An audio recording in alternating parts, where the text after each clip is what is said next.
নমস্কার, আমি তরুণ ঘোষ।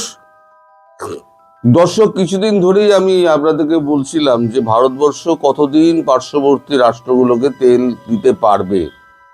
এই যা পরিস্থিতি হচ্ছে তাতে বোধহয় ভবিষ্যতে আর পার্শ্ববর্তী রাষ্ট্রগুলোকে তেল দিতে পারবে না। আমি এই কথা কিন্তু বেশ কয়েকবার বলেছি। এখন গতকালকে প্রধানমন্ত্রী সংসদে দাঁড়িয়ে একটা কথা বলেছেন। উনি দেশবাসীকে সতর্ক করেছেন।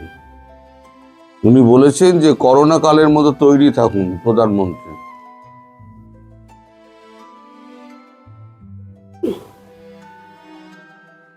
করোনা কালের মতো তৈরি থাকুন।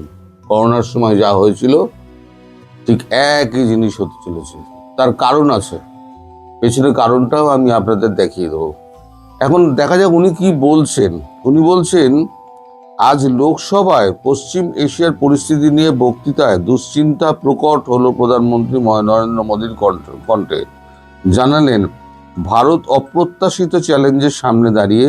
মোদীর মতে এই চ্যালেঞ্জের মাত্রা এবং অভিঘাত এতটাই হতে পারে যে দেশবাসীকে করোনা অতিমারির সময়ের মতো প্রস্তুত এবং ঐক্যবদ্ধ থাকতে হবে। তার কথায়, এই যুদ্ধ ভারতকে অপ্রত্যাশিত চ্যালেঞ্জের সামনে দাঁড় করিয়ে দিয়েছে। এর প্রভাব ভারতে দীর্ঘদিন থাকার সম্ভাবনা রয়েছে। পশ্চিম এশিয়ার যুদ্ধ পরিস্থিতি যে উদ্বেগজনক, বক্তৃতার শুরুতেই তা স্বীকার করে নেন প্রধানমন্ত্রী। বলেন, এই যুদ্ধ ভারতকে অপ্রত্যাশিত চ্যালেঞ্জের মুখে দাঁড় করে দিয়েছে। চ্যালেঞ্জগুলি অর্থনৈতিক, জাতীয় নিরাপত্তা সম্পর্কিত এবং মানবিকও বটে। এই দেশগুলি যুদ্ধরত এবং সেই যুদ্ধে প্রভাবিত দেশগুলির সঙ্গে ভারতের বিপুল পরিমাণ বাণিজ্যিক সম্পর্ক রয়েছে। যে অঞ্চলে সংঘাত ছড়িয়ে পড়েছে তা বিশ্বের অন্যান্য দেশের সঙ্গে আমাদের বাণিজ্যের প্রধান পথ, অর্থাৎ ওই যে হরমুজ এটা প্রণালী। বিশেষ করে আমাদের গ্যাস এবং তেলের চাহিদা মেটায় এই অঞ্চল। এছাড়া প্রায় 1 কোটি ভারতীয় উপসাগরীয় অঞ্চলে কর্মরত। এইসব কারণে ভারতের উদ্বেগ খুবই বেশি। এই ক্ষেত্রে আমাদের সকলের একজোট হয়ে থাকার কথা, এক সুরে কথা বলার প্রয়োজন, যেমন আমরা করোনা অতিমারির সময় আমরা ছিলাম।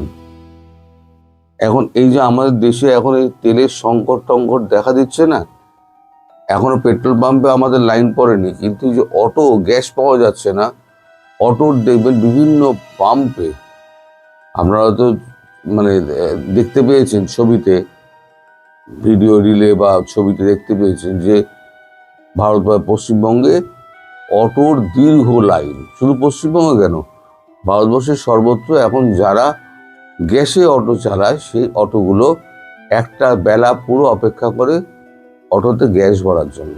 তাদের একবেলা রোজগার চলে যায়। এখন এটা কতদিন চলবে? একে অপরের প্রতি তো যুদ্ধের হুঙ্কার দিয়ে চলেছে, এটা কতদিন চলবে? প্রধানমন্ত্রী এটা বলার কারণ হচ্ছে, হিন্দুস্তান টাইমস একটা খবর করেছে। খবরটা হচ্ছে, যুদ্ধের মূল্য, হরমুজ পেরোতে জাহাজ প্রতি $20 লক্ষ মাসুল ইরানের, চাপ বাড়ল ভারতে। দেখুন, হরমুজ পেরোতে গেলে প্রতি জাহাজকে $20 লক্ষ ইরানকে দিতে হবে। কি বলছে? মার্কিন যুক্তরাষ্ট্র ইসরায়েলের সঙ্গে তাদের চলমান যুদ্ধের প্রেক্ষাপটে বিশ্বের অন্যতম গুরুত্বপূর্ণ বাণিজ্য জলপথ হরমুজ প্রণালীর ওপর নিজেদের নিয়ন্ত্রণকে কাজে লাগানোর লক্ষ্যে ইরান কিছু জাহাজের যাতায়াতের ক্ষেত্রে $20 লক্ষ মাসুল আরোপের সিদ্ধান্ত নিয়েছে। ইরানের পার্লামেন্টের জাতীয় নিরাপত্তা কমিটির সদস্য এবং আইন প্রণেতা আলাউদ্দিন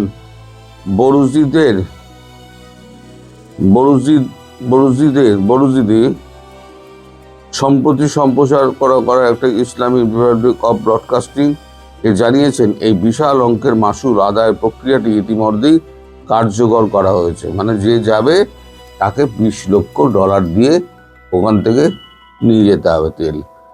এখন তেলের যা দাম সব জায়গায় বাড়ছে, কারণ অর্ধেক তেলের খনি নষ্ট হয়ে গিয়েছে। আমি বলেছিলাম না একটা ভিডিওতে, আমাদের হয়তো আবার কয়লার উনুনে ফিরে যেতে হবে, আমাদের আবার ব্যালগাড়িতে হয়তো চড়তে হতে পারে। কারণ তেল যদি না থাকে তাহলে আপনার স্কুটারই হোক আর বাইকই হোক আর আপনার গাড়িই হোক, সে তো অচল।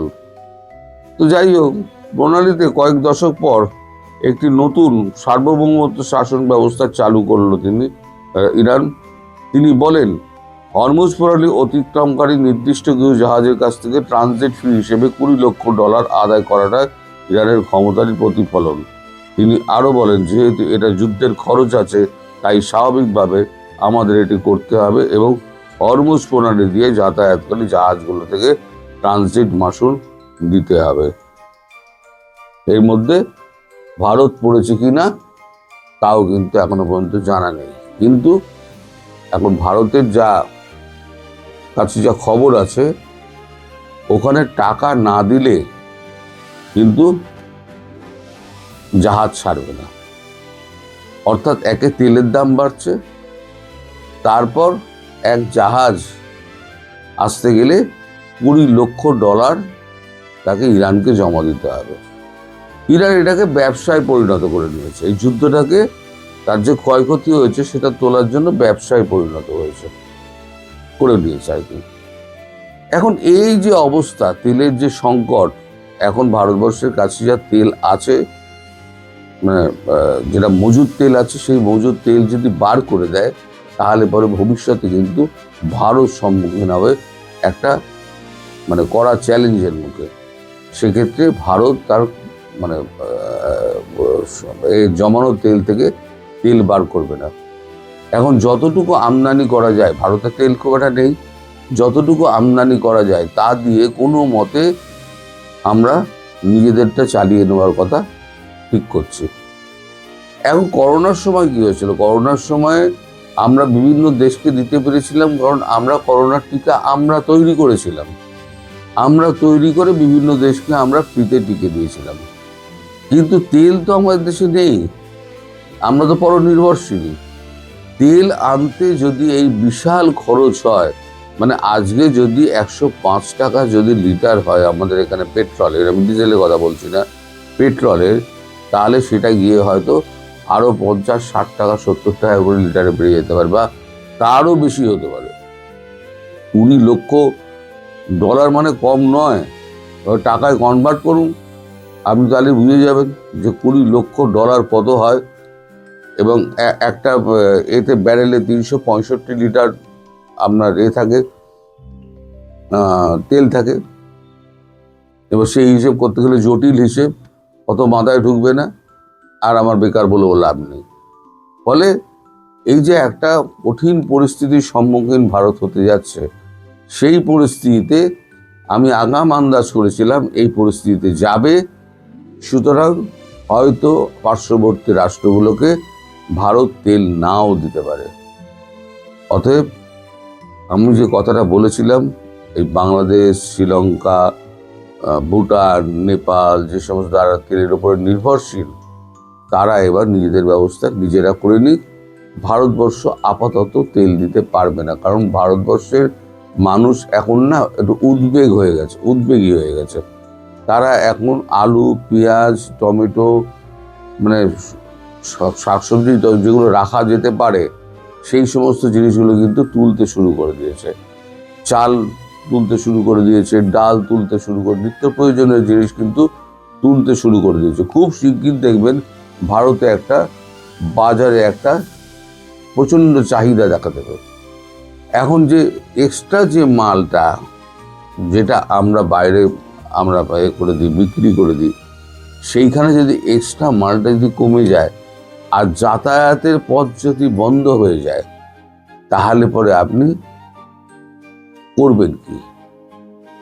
আপনার নিজের দেশের অবস্থা খারাপ, আর বাইরে পাঠানোর তো কোনো প্রশ্নই নেই, কারণ সেখানে যুদ্ধ চলছে, আর আমার দেশের খাদ্য সংকট তখন দেখা যাবে।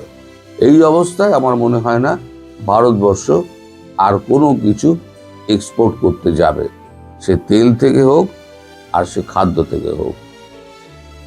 আমি অনেক আগাম বলে ফেলছি, হয়তো আপনাদের বিশ্বাস হবে না, কিন্তু পরবর্তী ক্ষেত্রে দেখবেন এটাই হতে চলেছে। সবাই ভালো থাকবেন, সুস্থ থাকবেন, সাবধানে থাকবেন। নমস্কার।